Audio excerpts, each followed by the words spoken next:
Okay. Good morning, world. How are we today? Okay, this morning, I wanted to talk about charities. And the reason I want to talk about charities is because recently on TV, we've just got a new TV, and we actually never used to watch like normal TV. We just used to watch DVDs like for the kids. And anyway, I've been watching normal TV channels, and I have come to notice that there is just one after another ads for different charities, right? And in Australia, the two main ones that I see are the Salvation Army Red Shield Appeal and the Smith Family charity. And, so they're like the two biggest Australian ones I see. And, the Salvation Army, therefore those ads are depicting, helping, say, a single mum who is, doesn't have a house for her and her children, and they're living in a car, and it shows them sleeping in their car in a car park in the city. And her children asking her if they have a home yet, and her crying and everything. Very emotive stuff. And of course, terrible situation that no mother should find herself in. And to be honest, what does that ad actually show? It shows that there was no government housing for her, or there was no help for her immediately, that she had to be living in her car with her children for however long until the Salvation Army came along to help her, thanks to your donations. And then the Smith Family ads are depicting, children going to school in old worn uniform and old worn out shoes and not the correct school materials, and talking about them missing out on an education or missing out on essential things for school. Now, before we go on to any other charities, I just want to draw attention here to the fact that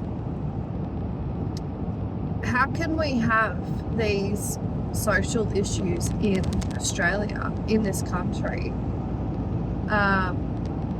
when what's the government doing? What's the government doing? My whole confusion here is how in our Western country how do we need for Australians to have to be digging into their pockets and setting up ongoing donations to these companies, these charities, to help families out when we have a fully functioning government? Because I'm confused, how is it that a mother and her children,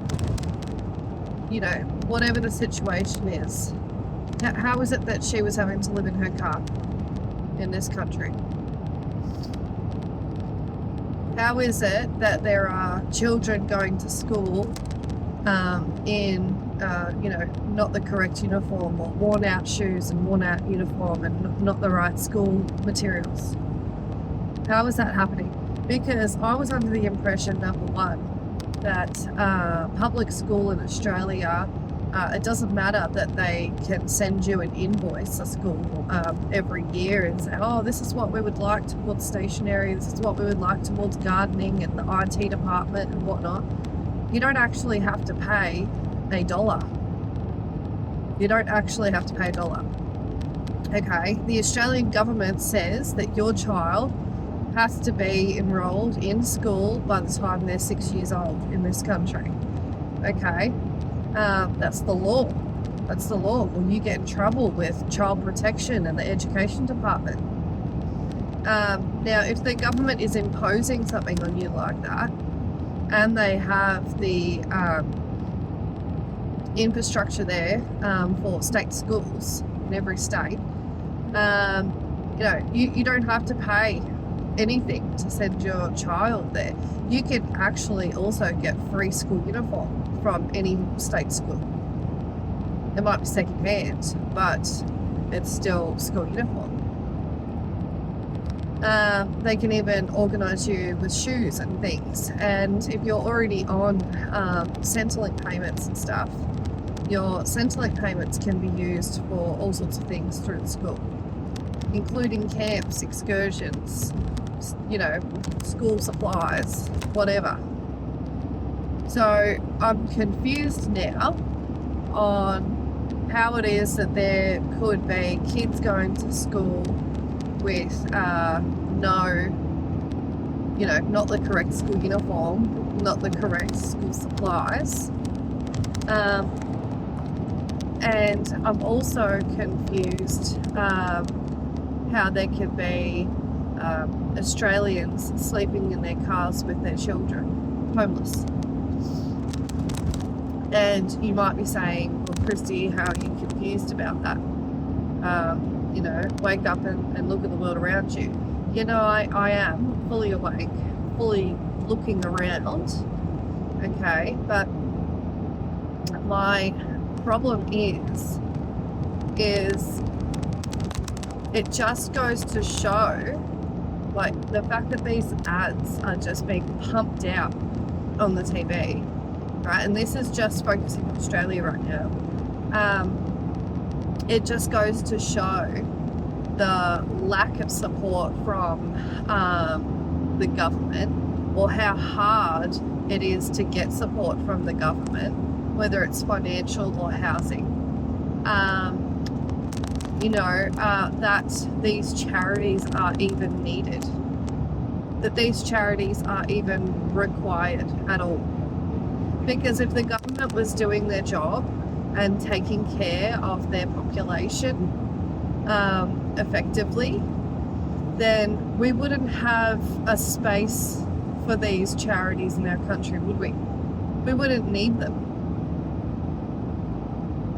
And how can the government be doing its job effectively if these charities exist and are essentially begging the Australian population to donate to their charity so that they can help, the families who don't have homes and the children who don't have the correct school uniform and school materials?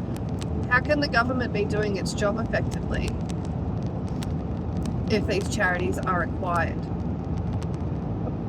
And I have pointed this out before, that it's almost like the government puts on a facade that they're doing this and they're doing that and they're contributing over here and they're really concerned about this social problem and that social problem, and they're going to roll out, $1 million towards this and $8 million towards that. But you do realise that all this money, all this talk, it all gets politicised and it all gets tangled up and caught up in different ways that make things drag out over too long, and don't meet the needs of the population. And even with Services Australia, which is where you go to if you need financial support or any other type of support from the government, you sit on hold for 5 hours of your day just to speak to them, and then you'll get transferred to a different department, and then you'll sit on hold for another 5 hours, and then we need all of these different documents of identity to set up an account for you. Yeah, you're going to have to go to 5 different places to get copies of these documents. Oh no, it can't be that copy, it has to be an original copy.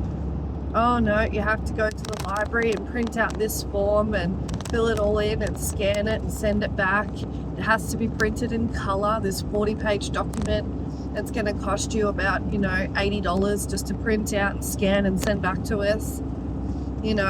Oh, it didn't print out correctly. Now you're going to have to go stand in a queue for 6 hours at a Services Australia office so that you can speak to an actual real person and get a copy of this form in person because it doesn't print out correctly from online. They make it a nightmare to deal with them. They do. I think everybody knows that. Unless you don't have a job and you've got nothing to do with your day and you can go sit in a Centrelink or Services Australia office all day long, unless that's the case, then you're going to find it very difficult to deal with these people and to do what needs to get done to set up an account and make an application, a form that you're going to apply for this or that or this or that. You've got to jump through so many hurdles. You have to speak to so many different departments. You have to wait, 30 days for them to get back to you, and then maybe you have to send off more stuff. The hurdles seem like it's never ending. The waiting on hold seems like it's never ending. So dealing with these people is actually very difficult. And everybody has known that in this country for years and years and years and years.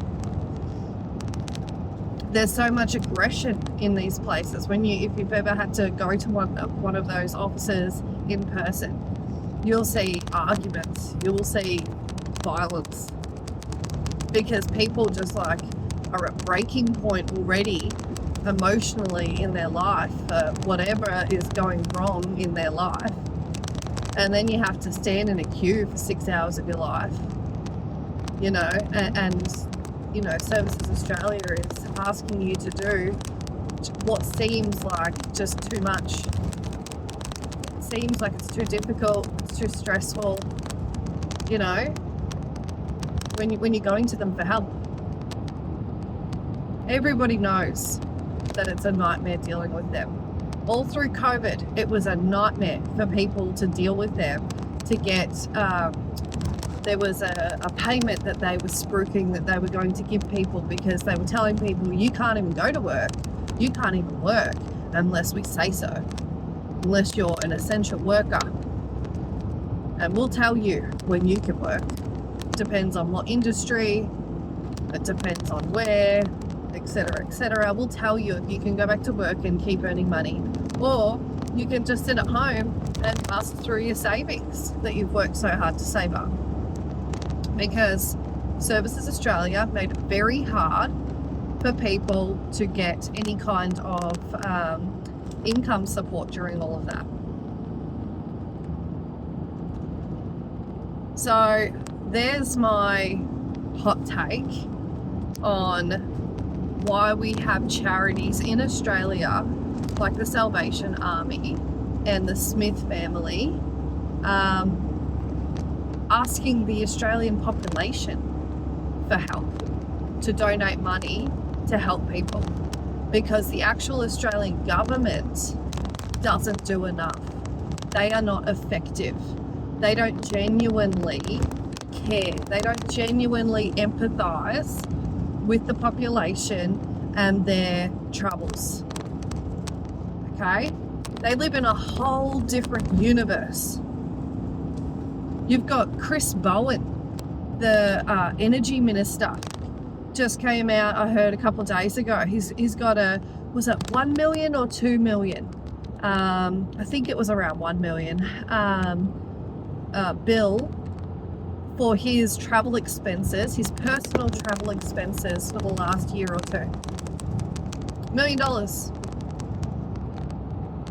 The energy minister. The guy who's also talking about, perhaps we're going to have to start rationing fuel.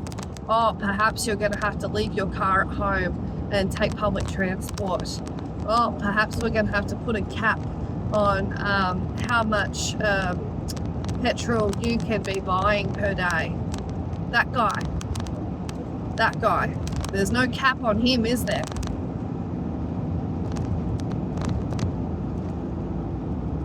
What does he even need to be travelling around for? Has he never heard of Zoom meetings? I get so frustrated during this whole thing with the Middle East war and, you know, the alleged lack of fuel that's causing such a hike at the pumps.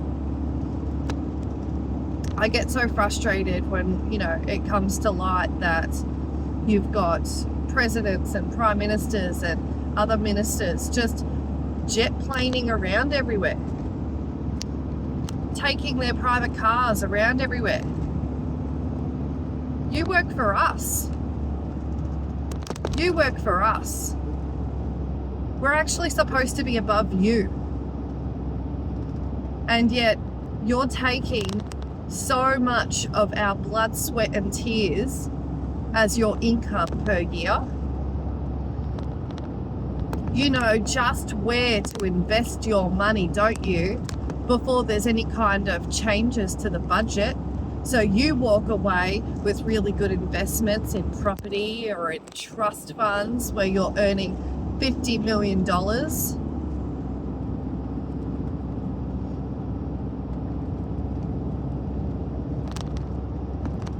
But you're supposed to be below us. You're supposed to work for us. But it hasn't seemed that way in this country for a very, very long time. It seems more like the politicians of this country are the upper class, the upper echelons of society that eat their marbled steak and take their jet planes around the world for meetings that they could have via Zoom meetings, while us peasants fight on the ground for $10 to put in our tanks. That's why we have charities. Because us peasants are also the people who have to save each other. Let alone all the animals that you see on these, you know, the charities on TV. These animals that are chained up by their noses and mistreated, abused, you know, so terribly. What are their governments doing in these countries where this is happening? Why am I being asked to help? Why are we being relied on to help save these animals? What are their governments doing?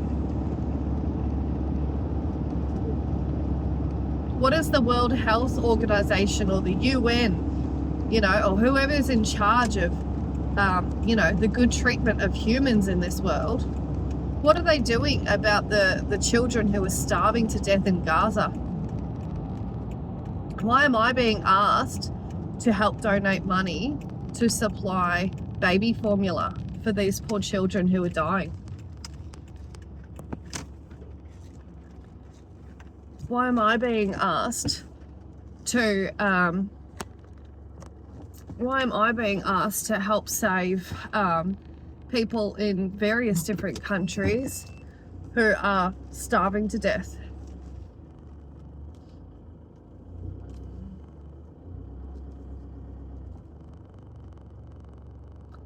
I don't understand how it's like a blind eye is actually being turned to the fact that if governments actually cared about their people and were doing their job properly and honestly and with empathy for their populations, you know, for each different country, we wouldn't need charities, would we? You know, even to go to people in a different country and ask, oh, can you help the people in our country? I mean, what is your government doing? Your government is sitting around eating marbled steak, flying around in jet planes, surrounded by gold and jewels. And, you know, it's so infuriating because we really are like the bottom feeders to them.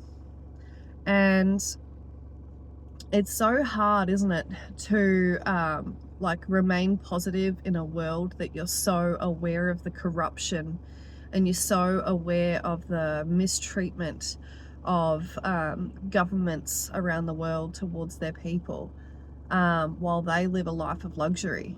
And you know, you feel like, oh, you can't do anything about it.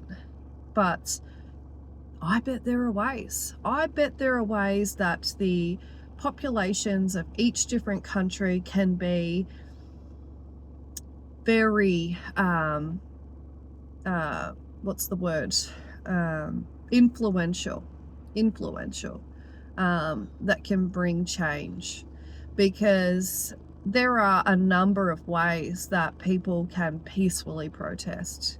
There are a number of ways that people can stop contributing to society, that will have a big impact on those upper echelons, those people surrounded in gold and jewels. Because what happens to them when people stop taking their rubbish away? What happens to them when people stop providing the services that they rely on? There are a lot of ways that people can be influential in this world and protest against bad treatment, mismanagement in government, mismanagement of a whole entire country. And I feel like we're at a point in time where people need to start really thinking about this, because the governments of around the world have been getting away with this stuff for so long that it's like everyone's just become accustomed to this way, when this is not the way that it's supposed to be. It is supposed to be that the governments work for us. That's why they get our tax dollars. It's supposed to be for our best interests. That's what they're supposed to be working towards. So there shouldn't be starving people in your country. There shouldn't be children dying of starvation in Gaza. There shouldn't be millions of people or thousands of people being killed by bombs and wars in your country. There shouldn't be mothers homeless in cars with their children. There shouldn't be, you know, a flooding of immigrants into a country that snap up all of the services that you might need. Something has to change around here. We can't just keep letting governments around the world keep doing what they're doing and us just copying it. Because we are the ones who have to cop all of the consequences of the decisions that they make and their lack of help. That's my hot take. That's my opinion. Anywho, I'm going to leave it there. Food for thought. Food for thought. We've got to toughen up, people. We can't just keep being a rug that people walk all over. All right, you guys have a good day, and I will see you all in another video.